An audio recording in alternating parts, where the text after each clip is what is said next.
CMR ఇప్పుడు మరింత వైభవంగా విశాలంగా మన ఉప్పల్లో గ్రాండ్ రీఓపెనింగ్ 28 మార్చ్.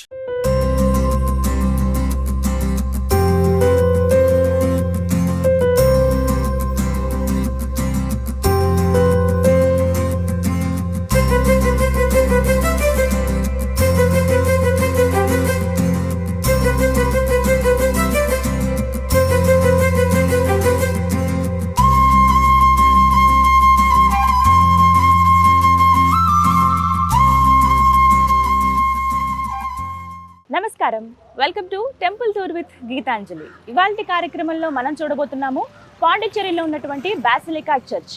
ఆసియా ఖండంలోనే మొట్టమొదటిగా నిర్మించిన బాసిలికా చర్చ్ ఇది. సరే వెళ్ళి చూద్దామా లోపల, రండి. ధ్వజస్తంభం, బ్రాంజ్ ఫ్లాగ్ అంటారు దీన్ని. ఇక్కడ రీసెంట్ గా దీని నిర్మాణం చేపట్టారండి. ఇక్కడ చుట్టూ మొత్తం ఇదంతా కూడా బ్రాంజ్ తో తయారు చేసింది. కంప్లీట్ గా ఇది ఒక 50 feet ఉంటుంది. మొత్తం బ్రాంజ్ తో కవర్ చేశారు. ఈ కింద ఈ బేస్ అంతా కూడా ఇక్కడ జీసస్ వి మనకు కనిపిస్తాయి. విగ్రహాలని చెక్కారనమాట దాని మీద. కంప్లీట్ గా జీసస్ వి ఆయన ఎంత దయార్థ హృదయుడో, ఎంత కరుణామయుడో చెప్పేందుకు వీలుగా అటువంటి పిక్చర్స్ ని ఇక్కడ ముద్రించారనమాట. ఎంత బాగుందో చూడండి. అండ్ కంప్లీట్ ఇక్కడ అన్ని కూడా మనకి తమిళ్లోనే రాసి ఉంటాయి. తమిళ్ అంటే ఇక్కడ వెర్షన్స్ కూడా తమిళ్, అలాగే ఇంగ్లీష్ వెర్షన్స్ ఉంటాయి. ఆరాధనల టైమింగ్స్ అంటూ ప్రత్యేకంగా ఉంటాయి. అవన్నీ కూడా వివరిస్తాను. సరే, మరి నాకైతే లోపలికి వెళ్ళి కాసేపు ప్రేయర్ చేసుకోవాలని ఉంది. వెళ్దాము. ముందు ఈ చుట్టుపక్కల వీటి నిర్మాణం గురించి, ఎప్పుడు కట్టారు, ఇవన్నీ కూడా చెప్తాను.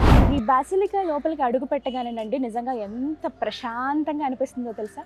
ఒక ఆధ్యాత్మిక వాతావరణం కనిపిస్తుంది చుట్టూరు కూడాను. అందరూ వచ్చి ఎవరికి వాళ్ళు చక్కగా ప్రేయర్ చేసుకుని వెళ్తూ ఉంటారు. చుట్టూ ఆవరణ అంతా కూడా ఓవైపు పాస్టర్స్ ఎవరైతే ఉన్నారో వాళ్ళు ఉండడానికి, ఫాదర్ ఎవరైతే వారు ఉండడానికి, కొంతమంది సిస్టర్స్ ఉంటారు అలాగే వాళ్ళు ఉండడానికి, ఎవరైనా పర్సనల్గా ప్రేయర్ చేయించుకుందాం అనుకునే వాళ్ళు కావచ్చు. ఎక్కడికక్కడ మనకి జీసస్ ప్రతిబింబాలు మనకు కనిపిస్తూనే ఉంటాయండి. ఎక్కడికక్కడ ఆ విగ్రహాల రూపంలో ఇక్కడ ఆరాధిస్తూ ఉంటారనమాట. ఇక్కడ ప్రధానంగా జీసస్తో పాటుగా వారి తల్లిగారు మేరీ మాతని కూడా ఆరాధిస్తూ ఉంటారు. వారి విగ్రహాలు కూడా మనం చూస్తాము. కొన్ని రెప్లికాస్ అనమాట. మనకి ఎక్కువగా ఫ్రాన్స్లో ఉన్నటువంటి రెప్లికా లాగా ఇక్కడ కూడా కొన్ని ఏర్పాటు చేశారు. ఇవి కొండగుట్టలు, అక్కడ మేరీ మాతను ఆరాధిస్తున్నట్లుగా. ఇదంతా కూడా చాలా నీట్గా మెయింటైన్ చేస్తారు. లోపలికి ఎవరు వెళ్ళకూడదు. ఇక్కడ వరకు క్లోజ్ అనమాట. కొంతమంది ఎవరైతే ఇక్కడ వర్క్ చేసి ఉన్నారో, కొంతమంది ఫాదర్స్ కావచ్చు, వీళ్ళందరూ వాళ్ళకి సంబంధించిన సమాధులు కూడా మనకి ఇక్కడ ఈ చర్చ్ లోపలే కనిపిస్తాయి. ఇక్కడ కనపడుతున్నది సెంచురీ మెమోరియల్ స్టేజ్ అండి. ఏమైనా కార్యక్రమాలు జరిగినప్పుడు, ఎవరైనా ప్రసంగించేటప్పుడు, మరీ ముఖ్యంగా కొన్ని ప్రత్యేకమైన సందర్భాల్లో కార్యక్రమాలు జరిగేటప్పుడు ఇక్కడే జరుపుతారనమాట. ఇక్కడంతా కూడా చైర్స్ వేసి చాలా స్పేస్ ఉంది. చాలా దగ్గర ఒక ఎకరం ఉంటుంది ఇదంతా కూడా, ఈ బసిలికా అంతా. అందులో ఎంట్రన్స్లోనే మనకి స్టేజ్ని మనం చూడొచ్చు రైట్ సైడ్.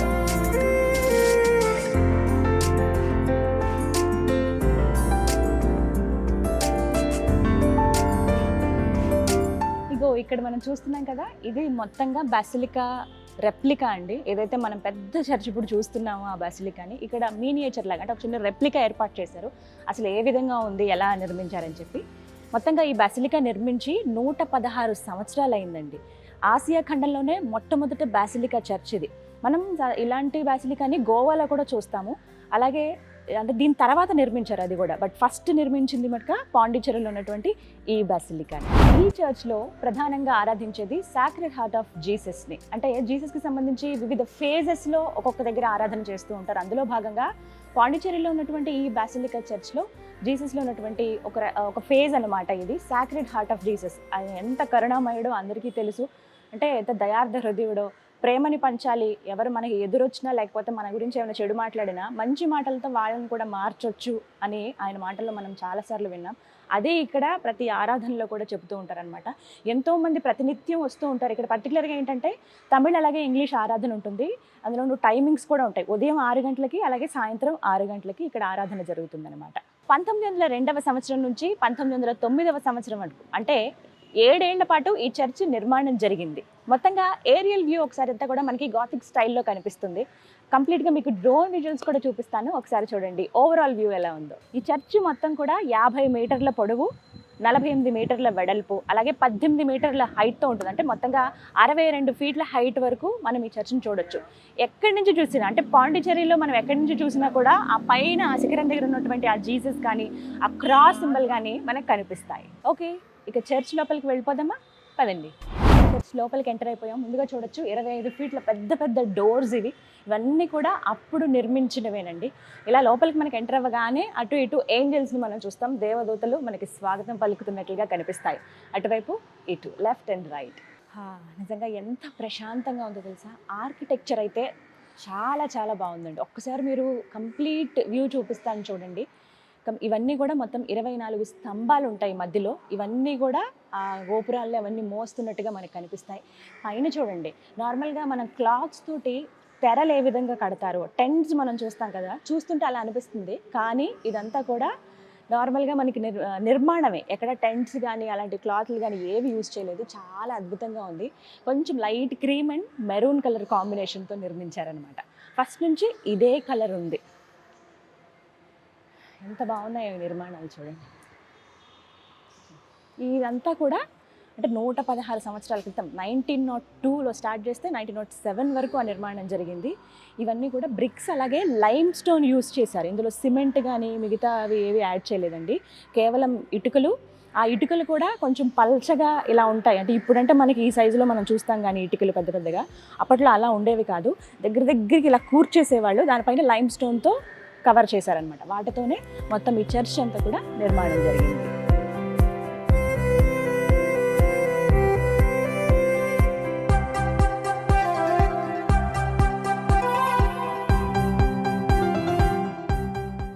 అలాగే కొన్ని ఘటనలు ఏవైతే ఉన్నాయో జీసస్ ఉన్నప్పుడు జరిగినవి, అవి ఇక్కడ విగ్రహాల రూపంలో ఇక్కడ ఏర్పాటు చేశారనమాట. అంటే ఆ ఘటన గుర్తు చేసుకోవడం. ఎవరైనా వచ్చినప్పుడు ఇక్కడ ఈ విధంగా యేసయ్యకి ఇక్కడ బాప్తిజం ఇచ్చారు, అలాగే ఇక్కడ వారిని సిలువ వేశారు అని చెప్పి అవన్నీ మనకి విగ్రహాల రూపంలో ఇక్కడ ఏర్పాటు చేశారు. ఇవన్నీ కూడా చర్చ్ లోపల మనం చూడొచ్చు. ఇక్కడ ప్రతి నిత్యం ఆరాధన జరుగుతూనే ఉంటుందండి. ప్రత్యేకంగా గుడ్ ఫ్రైడే అని, లేకపోతే ఈస్టర్ అని, క్రిస్మస్ అని, ఇవి పండగలు కదా, ఇవి స్పెషల్ డేస్ కదా అని ఏం ఉండదు. ప్రతిరోజు పండగలాగే ఇక్కడ ఆరాధన జరుగుతుంది.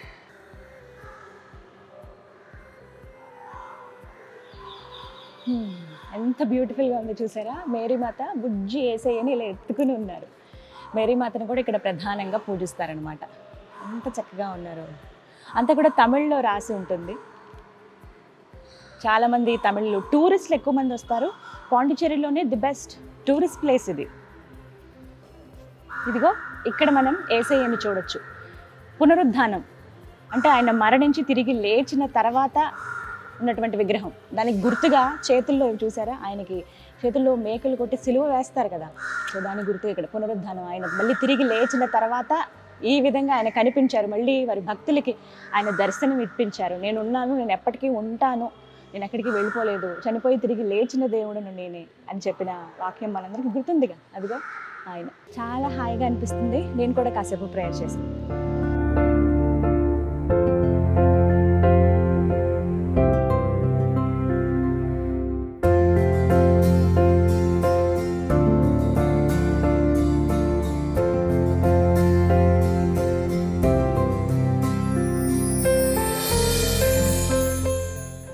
నిజంగా ఎంత హాయిగా అనిపిస్తుందో తెలుసా. ఈ వాతావరణం అంతా కూడానండి, ఇక్కడ ఉన్నటువంటి ప్రిమిసెస్ అంతా కూడా హ్యాపీగా కూల్గా ఉంటుంది. ఏ ఆలోచన మనకి రాదు, ఏ చింతన ఉండదు ఇక్కడికి వచ్చిన తర్వాత అని అనిపిస్తుంది. ఇక్కడ ఎంత బాగుందో తెలుసా. చర్చ్ మొత్తం అంటే మనం రెప్లికాస్ ఒకటి చూసాం కదా, ఈ లోపల ఇంకొక చర్చ్ ఉన్నట్టుగా మనకు అనిపిస్తుంది. అంతా కూడా దేవుడి మందసం అనమాట. చూడండి, బలిపీఠం ఎలా అయితే ఏర్పాటు చేస్తారో ఆ విధంగా లోపల. అంటే ఇక్కడ మొత్తం ఆ నిర్మాణం అంతా కూడా చాలా అద్భుతంగా ఉందండి. అదంతా కూడా పాలరాతితో చేశారనమాట. ప్రతి ఒక్కటి ఇక్కడ దీపాలు వెలిగించడానికి పెద్ద పెద్ద కుందులు మనం చూస్తాము. అలాగే ఎవరైతే బిషప్స్ ఉంటారో వాళ్ళు మాట్లాడడానికి ఇక్కడ స్టేజ్ లాగా ఒకటి ఏర్పాటు చేశారనమాట. ఇక్కడ లోపలికి ఎవ్వరు, సాధారణ భక్తులు ఎవ్వరూ కూడా లోపలికి వెళ్ళడానికి లేదు. కేవలం సెయింట్స్ ఎవరైతే ఉంటారో, బిషప్ ఎవరైతే అంటే ఫాదర్ ఎవరైతే ఉంటారో వారు మాత్రమే లోపలికి వెళ్ళి అక్కడ దేవుడు మందసం దగ్గర అక్కడ కూర్చుని మనకి ప్రవచనం చెప్తారనమాట. ఇలా ఇక్కడికి వచ్చి మోకరించి ప్రేయర్ చేసుకోవచ్చు. ఎవరైనా చక్కగా వస్తారు, అలాగే మోకరించుకుని వాళ్ళ ప్రార్థన, వాళ్ళ విన్నపాలని ఆ యేసయ్య ముందు నుంచి వెళ్తూ ఉంటారనమాట. ప్రశాంతంగా ఉంటుంది. ఒకసారి ఆ మధ్యలో ఉన్నటువంటి ఆ విగ్రహాలు అవన్నీ కూడా చూడండి ఎంత చక్కగా ఉన్నాయో. రెండు వైపులా ఆ పైన క్యాండిల్స్ లాగా లైట్స్ అవి కంటిన్యూగా వెలుగుతూనే ఉంటాయి, క్యాండిల్స్ వెలిగించినట్టుగా. మధ్యలో ఆయన సిలువ వేసిన దృశ్యాన్ని మనం చూడొచ్చు అనమాట విగ్రహ రూపంలో. అలాగే ఏంజల్స్ రెండు పక్కల, అటుపక్క ఉన్నాయి, ఇటుపక్కనేమో లైట్స్ పట్టుకున్నట్టుగా. అలాగే ఈ కింది భాగాల్లో చూడొచ్చు ఇగో చిన్ని యేసయ్యని వారి తండ్రి ఎత్తుకున్నట్లుగా, అలాగే ఇటుపక్క మేరీ మాతని మనం చూస్తామన్నమాట. ఇంకొంచెం పైగా మనకి చూస్తే ఆ యేసయ్య అందరికీ దర్శనమిస్తూ ఉంటారు. అంటే సాక్రెడ్ హార్ట్ ఆఫ్ జీసస్ ప్రధానంగా ఇక్కడ ఆరాధించేది వారడే కాబట్టి అక్కడ మనకి అంటే ఆ హృదయాన్ని ప్రతిబింబిస్తూ ఆ హృదయం గుర్తుని కూడా మనకి ఇక్కడ వారి పైన ఇలా కనబడుతుంది. ఈ హృదయ స్థానం దగ్గర అక్కడ చూడొచ్చు, కిరీటం పెట్టుకుని మహారాజులాగా ఆయన అక్కడ అంత పైన నిల్చుని ఉన్నారు. చాలా బాగుంది. ప్రతి ఒక్కటి కూడా ఈ నిర్మాణం అంతా కూడా మనకి ఫ్రెంచ్ స్టైల్లోనే ఉంటుంది. ఫ్రాన్స్లో ఇదే అంటే బాసిలికా అక్కడ కూడా ఉండేది, అలాంటి చర్చ్ ఇక్కడ నిర్మించాలని అనుకున్నారు. సో అదే విధంగా ఇక్కడ నిర్మించారనమాట. సేమ్ మనం ఫ్రాన్స్లో కూడా చూస్తాం ఇలాంటి చర్చ్. ఈ బాసిలికా చర్చ్లో ఒకేసారి 2000 మంది కూర్చుని ప్రార్థన చేసేందుకు వీలుగా కూడా ఏర్పాట్లు చేశారండి. దానికి తగ్గట్టుగానే ఉంటుంది, చాలా స్పేషియస్గా ప్రతినిత్యం ఆరాధన జరుగుతూనే ఉంటుంది. ఎప్పుడు పండగలాగానే ఉంటుంది చర్చ్లో. చర్చ్ లోపల కూడా ఎంత అందంగా ఉందో తెలుసా? ఇక్కడ ప్రత్యేకించి గ్లాస్ పెయింట్స్ నేను అబ్జర్వ్ చేశానండి, చాలా బ్యూటిఫుల్గా ఉన్నాయి. ఇవన్నీ కూడా మొత్తం 20 గ్లాస్ పెయింట్స్ ఉంటాయి, అంటే విండోస్ లాగానే కనిపిస్తాయి కానీ వాటిపైన గ్లాస్ పెయింటింగ్ చేశారు. ఆ పెయింటింగ్స్ ఎవరో తెలుసా? 20 మంది సెయింట్లు ఎవరైతే ఆ ప్రభువుని ఆరాధించి ఉన్నారో, ఆరాధిస్తూ అంటే ప్రజలకి ఇంకాస్త క్రైస్తవ్యం గురించి తెలియాలి, ఆ జీసస్ గురించి ఇంకా తెలియాలని వారి జీవితం అంతా కూడా అలాగే వాళ్ళు ధారపోసి ఎంతో త్యాగం చేసిన వాళ్ళు అనమాట. వాళ్ళందరూ ఆ సెయింట్ల పిక్చర్స్ అన్నీ కూడా గ్లాస్ పెయింట్స్ రూపంలో మనం ఇక్కడ ప్రతి ఒక్క విండో దగ్గర చూస్తాం. మొత్తం 20 సెయింట్స్వి ఇక్కడ ఉంటాయన్నమాట. పాండిచ్చేరిలో ఉన్నటువంటి ఈ బాసిలికా చర్చ్ని మొత్తంగా 20 మంది పారిష్ ప్రీస్ట్లు నడిపించారండి. మొత్తంగా ఈ 50 సంవత్సరాలలో చర్చ్ నిర్మించి 116 సంవత్సరాలు అయినప్పటికీ ఈ 50 సంవత్సరాలలో చాలా డెవలప్మెంట్ జరిగిందనే చెప్పుకోవాలి. అంటే ఇప్పుడు మనం చూస్తున్నవి ఇది వరకు కేవలం చర్చ్ మాత్రమే ఉండేది, అంటే బాసిలికా ఇటువైపు ఏదైతే మనం మినియేచర్లో చూసామో అంతవరకే ఉండేది. కానీ ఆ తర్వాత చుట్టుపక్కల అంటే ఇదే ఆవరణలో చాలా డెవలప్మెంట్స్ చేశారనమాట. 2005వ సంవత్సరంలో కొంత రెనోవేట్ చేసి ఇంకా అందంగా ఈ చర్చ్ కనపడే విధంగా చేశారు. అంటే బయట మనం ధ్వజస్తంభం రూపంలో ఏదైతే చూస్తున్నామో అది నూతనంగా నిర్మించినదే. అలాగే అటువైపుగా ఇటువైపుగా మనకి చిన్న చిన్న చర్చిలు కూడా కనిపిస్తాయి, అక్కడ కూడా యేసయ్య విగ్రహాలు మనం చూడొచ్చు. ఇవన్నీ కూడా 2005వ సంవత్సరంలో నిర్మాణం చేశారు.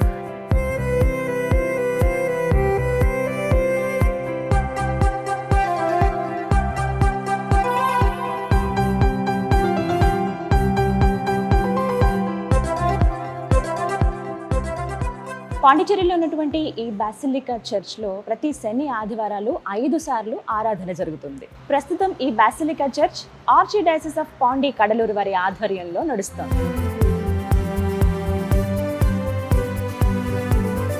ఈ బాసిలికా చర్చ్ పెళ్లిళ్ళకి చాలా ఫేమస్. పాండిచ్చేరిలో దాదాపుగా క్రిస్టియన్ మ్యారేజెస్ అన్నీ కూడా ఈ చర్చ్లోనే జరుగుతాయి. చర్చ్ లోపలికి మనం ఎంటర్ అవుతున్నప్పుడే కొన్ని లాటిన్ వర్డ్స్ని మనం గమనించవచ్చు. వాటి అర్థం ఏంటంటే, ఈ స్థలమందు చేయబడే ప్రార్థన మీద ఎప్పుడూ నాకు అనుదృష్టి ఉంటుంది, ఈ స్థలంలో నా కళ్ళు నా హృదయం ఎప్పటికీ ఉంటాయి. అంటే ఎవరైతే వచ్చి ప్రేయర్ చేసుకుంటారో వాళ్ళు చేసేటువంటి ప్రేయర్ లేకపోతే వాళ్ళ బాధలు ఏవైతే చెప్పుకుంటారో అవన్నీ ఎప్పటికీ నేను వింటూనే ఉంటాను, సమాధానం ఇస్తాను అని చెప్పి ఆ యేసయ్య చెప్తున్నట్టుగా ఆ వర్డ్స్ అర్థం మనం చూడొచ్చు. ఈ చర్చ్ని నిర్మించడానికి ముఖ్య కారణం ఉందండి. ఫ్రాన్స్కి చెందిన ఒక బిషప్ ఎవరైతే ఉన్నారో వారు పాండిచ్చేరి పర్యటనకు వచ్చారు. ఇప్పుడు 1895వ సంవత్సరంలో వారు వచ్చినప్పుడు అనిపించిందట, ఫ్రాన్స్లో పెద్ద బాసిలికా ఉంది, అలాంటి బాసిలికా చర్చ్ని ఇక్కడ పాండిచ్చేరిలో కూడా నిర్మిస్తే బాగుంటుంది అని ఆలోచించారు. ఆలోచన వచ్చిన తర్వాత అందరినీ సంప్రదించడం, ఇలా నిర్మిద్దాం అనుకుంటున్నామని మాట్లాడినప్పుడు అత్యద్భుతంగా నిర్మించాలి ఆ చర్చ్ని, అందరూ వచ్చి ప్రార్థన చేసుకునే విధంగా ఉండాలి, సాక్రెడ్ హార్ట్ ఆఫ్ జీసస్ని ఇక్కడ మనం ప్రధానంగా ఆరాధించాలనే ఉద్దేశంతో అందరినీ అడిగినప్పుడు ఒక స్థలం దగ్గరికి వచ్చి ఇక్కడ చర్చ్ కడితే బాగుంటుందని ఈ ఎకరం స్థలం ఏదైతే ఉందో ఇక్కడికి వచ్చి నిర్ణయించుకున్నారండి. ఆ తర్వాత నిర్మాణానికి కొంత టైం పట్టిందనే చెప్పుకోవాలి. 1895లో నిర్ణయించుకున్న తర్వాత నిర్మాణం స్టార్ట్ అయింది మట్టుగా 1902వ సంవత్సరంలో. ఒక బిల్డర్ ఎవరైతే ఉన్నారో వెల్టన్ అని, తను చాలా ఫేమస్ పర్సన్, ఎన్నో చర్చిలు అప్పటికే కట్టి ఉన్నారు. సో వారిని వెళ్ళి సంప్రదించారనమాట. వెల్టన్ వెళ్ళి అడిగితే వారు చెప్పారు, ఖచ్చితంగా నిర్మిద్దాము, కొంత సమయం అంటే ఎక్కువ టైం పట్టినా కానీ చాలా అందంగా ఈ చర్చిని మనం నిర్మిద్దామని అందరూ నిర్ణయించుకుని 1902వ సంవత్సరంలో స్టార్ట్ చేస్తే 1909వ సంవత్సరంలో ఈ చర్చ్ అంతా కూడా నిర్మాణం కంప్లీట్ అయింది. 1902లోనే ఇక్కడ ప్రార్థనలు స్టార్ట్ అయ్యాయి. ఎందుకంటే ఆయన ఆరాధిస్తూ భారం అంతా ఆయన పని వేస్తే ఆ చర్చ్ అంటే ఆ నిర్మాణం ఏదైతే ఉందో అదేది భారం కాకుండా కంప్లీట్గా ఆయనే చూసుకుంటారనే ఉద్దేశంతో ప్రతినిత్యం ప్రార్థనలు జరుగుతూనే ఉండేవి. ఆయన ప్రార్థన అంటే వీరందరూ చేసినటువంటి ఆ ప్రేయర్స్కి అనుకూలించి ఆయన అంటే చాలా ఫాస్ట్గా కన్స్ట్రక్షన్ జరిగిపోయిందనే చెప్పుకోవాలి. ఓవైపు ప్రార్థనలు జరిగేవి, మరోవైపు కన్స్ట్రక్షన్ కూడా జరిగిందనమాట. అలా 7 ఏళ్ల పాటు కంప్లీట్ చేసేసారు చాలా అందమైన ఈ చర్చ్ని. ముఖ్యంగా ఈ బాసిలికా నిర్మించడానికి 2 కారణాలు ఉన్నాయండి. ఈ దగ్గరలోనే క్యాథడ్రల్ చర్చ్ కూడా మనం చూస్తాం. పాండిచ్చేరిలో చాలా చర్చెస్ మనకు కనిపిస్తాయి. అయితే ఈ దగ్గరలో ఉన్నటువంటి క్యాథడ్రల్ చర్చ్లో చాలా మంది వస్తూ ఉన్నారు. అంటే ఇరుకైపోతుంది, ఎంతోమంది ప్రేయర్ చేసుకున్న బయట నుంచోవాల్సి వస్తుంది, మందిరం లోపలికి రాలేకపోతున్నారు అని చెప్పి బిషప్స్ అందరూ అనుకున్నారట. అలాంటప్పుడు ఇంకొక చర్చ్ నిర్మిస్తే బాగుంటుంది కదా అన్నప్పుడు వచ్చిందే ఈ ఆలోచన అనమాట. ఈ బాసిలికా నిర్మాణం జరగటం చాలా స్పేషియస్గా, అంటే ఒకేసారి 2000కు పైగా భక్తులు ఇక్కడ వచ్చి కూర్చోవచ్చు అనమాట, ప్రేయర్స్ చేసుకోవచ్చు. అలాగే ఇంకొక కారణం ఏంటి అని అంటే మొత్తం ఏవైతే చర్చెస్ అన్నీ ఉన్నాయో వాటన్నిటి కూడా ఒక సెంటర్ పాయింట్ లాగా ఈ చర్చ్ని నిర్మాణం చేపట్టారనమాట. అందుకే మనం దగ్గర ఒక 10-15 చర్చిలు చూస్తాం మొత్తం ఈ పాండిచ్చేరిలో. వావ్, నిజంగా చాలా చాలా బాగుందండి. నన్ను ఎంతగానో ఆకర్షించింది ఈ చర్చ్ అని చెప్పాలనుకుంటున్నాను. ఎందుకంటే ప్రతి ఒక్కటి కూడా చాలా బ్యూటిఫుల్గా కనిపిస్తున్నాయి. ప్రధానంగా ఇక్కడ పీస్ ఎంత ప్రశాంతంగా ఉందంటే ఎవరు వచ్చినా కూడా, ఇప్పటికీ నేనున్నప్పుడు దగ్గర ఒక 100 మంది వచ్చి ఉంటారు. వస్తున్నారు, చక్కగా ప్రేయర్ చేసుకుంటున్నారు, వెళ్ళిపోతున్నారు. ఖచ్చితంగా అందరూ రావాల్సిన ప్లేస్ ఇది. టూరిస్టులు చాలామంది వస్తున్నారు, వెళ్తున్నారు. క్రిస్టియన్స్ అయితే డెఫినెట్గా మీరు కనుక పాండిచ్చేరి వస్తే తప్పకుండా వచ్చి ఇక్కడ ప్రేయర్ చేసుకుని వెళ్ళండి. కాసేపు ఈ చర్చ్లో గడిపి వెళ్ళండి. ఎక్కడ లేని ప్రశాంతత ఖచ్చితంగా మీరు ఫీల్ అవుతారు. చూసారు కదా, ఆసియా ఖండంలోనే మొట్టమొదటిగా నిర్మించిన బాసిలికా చర్చ్ ఇది. చాలా స్పెషల్ ప్లేస్, నాకైతే చాలా చాలా నచ్చింది. సర్వమతాలకు నిలయం మన భారతదేశం. ఇందులో భాగంగా ఎంతోమంది అంటే వివిధ మతస్థులు ఆరాధించే వాళ్ళ ప్రధాన దైవాలు ఎవరైతే ఉంటారో, ఎక్కడెక్కడైతే వారు ఆరాధిస్తారో వాళ్ళందరూ పూజించేటువంటి ఆ ప్లేసెస్ని నేను మీకు చూపిద్దాం అనుకున్నాను. అందులో భాగంగా ఇవాళ ఈ బాసిలికా చర్చ్ని మీకు చూపించాను. ఇది ఇవాల్టి టెంపుల్ టూర్ విత్ గీతాంజలి. మరో కార్యక్రమంలో మరో ప్లేస్తో మళ్ళీ మీ ముందుంటాను. నమస్తే.